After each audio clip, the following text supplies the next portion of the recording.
दोस्तों, क्या आप जानते हैं भारत के कई शहरों के नाम अतीत में राक्षसों के नाम पर रखे गए थे।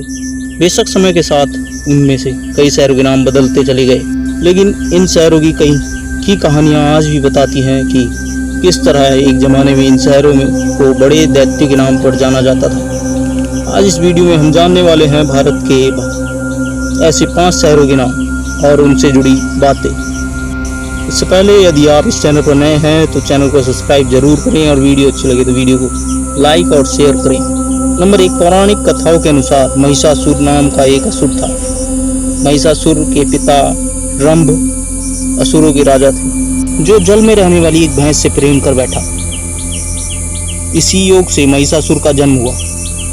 इसी वजह से महिषासुर इच्छा अनुसार जब चाहे भैंस और जब चाहे मनुष्य का रूप रख सकता था। वैसे संस्कृत में महिष का अर्थ भैंस होता है। वह ब्रह्मदेव का परम भक्त था। मैसूर का सबसे शुरुआती नाम महिषासुर के नाम पर रखा गया था। तो पहले महिषासुर था, फिर महिषापुरु हुआ, फिर महीपुरु हुआ। कन्नड़ में इसे मैसूरु कहा जाने लगा और अब मैसूर। मैसूर में आज भी महिषासुर की एक बहुत बड़ी प्रतिमा लगी हुई है। नंबर 2, जालंधर। पंजाब प्रदेश के इस शहर का नाम जलंधर नाम के राक्षस के नाम पर पड़ा। कहा जाता है कि जलंधर भी शिव का पुत्र था।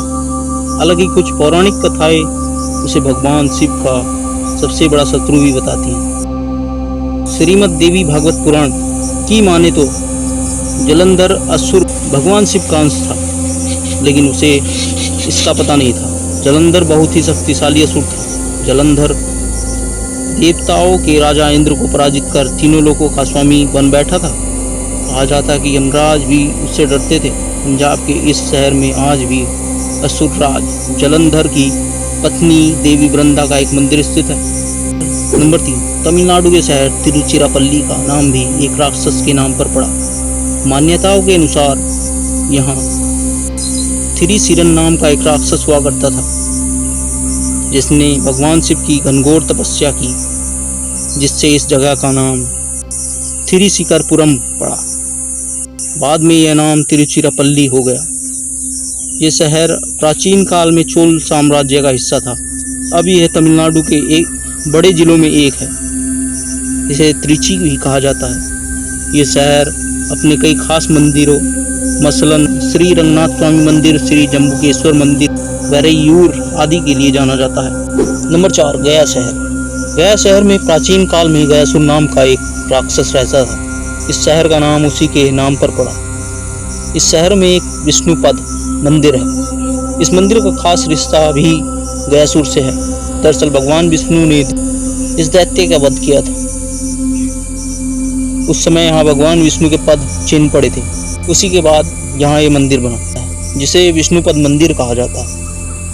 गया मुक्ति धाम के रूप में भी प्रसिद्ध है। लोग देश और विदेश से यहाँ आकर अपने पितरों का श्राद्ध करते हैं। नंबर 5, पलवल। हरियाणा प्रदेश के इस शहर का नाम प्रलंबासुर राक्षस के नाम पर पड़ा, जो मथुरा के राजा कंस का मित्र था। एक बार जब कृष्ण अन्य सखाओं के साथ बलराम के साथ खेल रहे थे, तभी प्रलंबासुर भी सखाओं में मिल गया और बलराम को कंधे पर बिठाकर चुपके से भाग निकला। बलराम ने तब अपने शरीर का भार इतना अधिक कर लिया कि प्रलंबासुर के लिए भागना भी मुश्किल हो गया। उसे चलने में दिक्कत होने लगी और तब उसे अपने असली रूप में आना पड़ा। तब प्रलंबासुर तथा बलराम के बीच युद्ध हुआ और प्रलंबासुर मारा गया। जिस स्थान पर प्रलंबासुर को मारा गया वह स्थान पलंबरपुर के नाम से जाना गया, लेकिन समय के साथ इस शहर का नाम पलवल कर दिया गया। हमारे द्वारा दी गई जानकारी आपको कैसी लगी कमेंट में लिखकर मुझसे बताएं।